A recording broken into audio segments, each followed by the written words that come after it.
दोस्तों आज के वीडियो हमारे पितरों के लिए है। अपने लिए जीते हैं, अपने लिए सब कुछ करते हैं, देवताओं की पूजा प्रतिदिन करते हैं।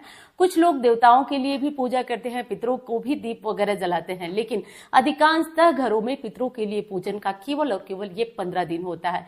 इन 15 दिनों में पूरी तरह से समझिए कि आपके पितर धरती लोक पे होते हैं। उन्हें हर किसी के परिवार के पितरों को पितृलोक से मुक्ति मिलती है और धरती लोक पे आके वो इंतजार करते हैं कि हमारे जो वंशज हैं, हमारी जो पीढ़ी है, हमारी जो संतानें हैं, वो हमारे लिए क्या करती है। और कुछ परिवार जो है उनके लिए तो बहुत कुछ करता है, लेकिन कुछ नहीं करते हैं। कुछ केवल ये बहाना बनाकर रहने देते हैं कि हमारे परिवार में तो माता पिता बड़े बूढ़े हैं जो कि कुछ नहीं करते हैं, तो फिर हम कैसे करें। देखिए, अगर आपके परिवार में पितृदोष लगा हुआ है तो 1 मिनट को मान लीजिए ना कि देवता अगर किसी बात से रुष्ट हैं तो वो मान सकते हैं, लेकिन पितर नाराज हो गए तो आप क्या, आपकी पीढ़ी दर पीढ़ी निकल जाएगी, आप मना नहीं सकते हैं।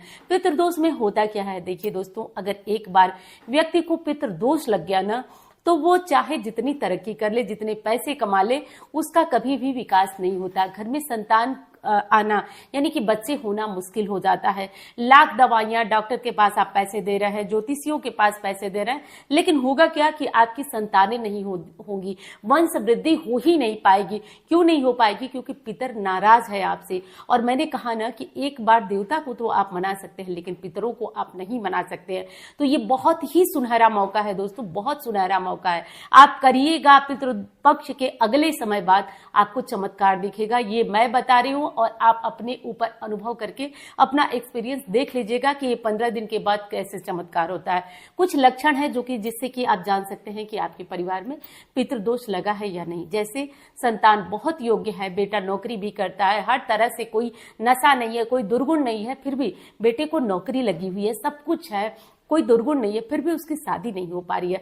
बेटी हर गुण से परिपूर्ण है, बहुत समझदार है, बहुत सुंदर है, लेकिन विवाह के रिश्ते ही नहीं आते। मुश्किल से रिश्ते आ जाएं तो किसी कारण से वो रिश्ते चल नहीं पाते हैं। विवाह अगर आपने जैसे तैसे कर भी लिया ना तो वो परिवार जो है उसमें संतान की प्राप्ति नहीं होगी। अब वो बच्चे यानी लड़के और लड़की, स्त्री और पुरुष अब संतान के लिए भागेंगे। पूरा जीवन भागते भागते व्यस्त हो जाता है, लेकिन व्यक्ति अपने जीवन में तरक्की नहीं कर पाता है। एक घर में मायूसी रहेगी, आपसी कलह होगा, भाई भाई में नहीं बनेगा, भाई बहन आपस में समस्याएं करेंगे। तो इस तरह से परिवार बिल्कुल तहस नहस हो जाता है। तो ये 15 दिन बहुत विशेष है दोस्तों, इसलिए मैं इतना पहले आपको ये वीडियो दे रही हूँ। इस बार 2024 में पितृपक्ष कब से प्रारंभ हो रहा है? तो दोस्तों, पितृपक्ष 17 तारीख से 17 सितंबर से प्रारंभ हो जा रहा है।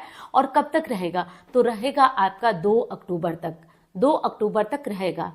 17 सितंबर से 2 अक्टूबर के बीच कुछ विशेष काम करना है जिनके बारे में आप जान लीजिए और इनका पालन अपने जीवन में अनिवार्य रूप से करिए। अगर जो लक्षण मैंने बताया वो है तो, और नहीं है तो भी आप क्या कर सकते हैं कि इन नियमों का पालन करके, और इतना मैं गारंटी से बता रही हूं कि आप 80% इस समस्या से बच सकते हैं, क्योंकि पितरों को प्रसन्न करना बहुत आसान हो जाता है इन नियमों के साथ। आप ये कदापि मत कहिएगा कि हमारे घर में बड़े बूढ़े नहीं करते हैं तो हम नहीं कर सकते। ये जो मैं नियम छोटे छोटे बता रही हूँ ना, वो आप सभी कर सकते हैं, क्योंकि त्रिपिंडी श्राद्ध जो होता है वो केवल वो कर सकते हैं जिनके माता पिता दोनों नहीं है इस दुनिया में, केवल वो कर सकते हैं। लेकिन इस जो समस्या है, पितृदोष है, उसका स्थायी समाधान त्रिपिंडी श्राद्ध ही है।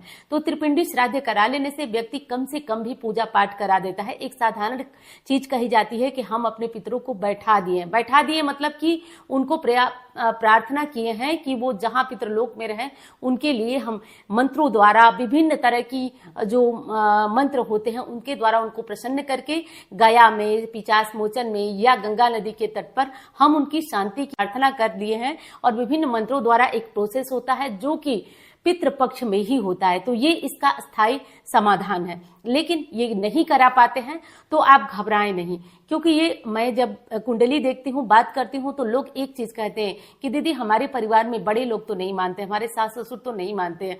वो उनसे कहती हूँ कि आप पितृदोष लगा हुआ है, आप ऐसा कर दीजिए, त्रिपिंडी करा लीजिए, वो नहीं सुनते हैं। तो देखिए, आप वो नहीं सुनते हैं तो आप कुछ नहीं कर सकते हैं, क्योंकि जिनके माता पिता नहीं है केवल त्रिपिंडी श्राद्ध वही करा सकते हैं। अगर सुन लेते हैं तो समझिए कि ये अस्थायी समाधान है, नहीं सुनते हैं तो आपको ये सारे नियम पालन करना है।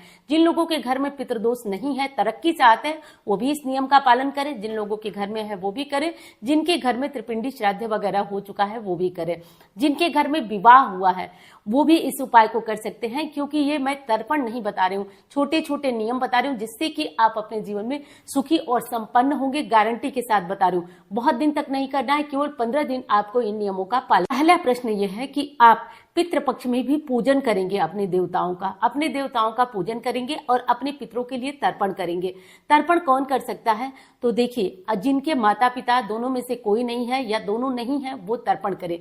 तर्पण की विधि साधारण होती है, दक्षिण की तरफ मुंह करके हाथ में तिल चावल और कुश ले करके पितरों के लिए हाथ करके जितने पितरों का नाम याद होता है उतनी उंजली से पानी उनको दिया जाता है। वैसे तो ये चीज कहीं जल स्रोत पे की जाती है, लेकिन जल स्रोत पे न कर सके तो आप अपने घर में भी जो पानी का स्थान हो वहां पे कर सकते हैं। एक बार व्यक्ति के जीवन में पितृ दोष लग जाता है तो व्यक्ति को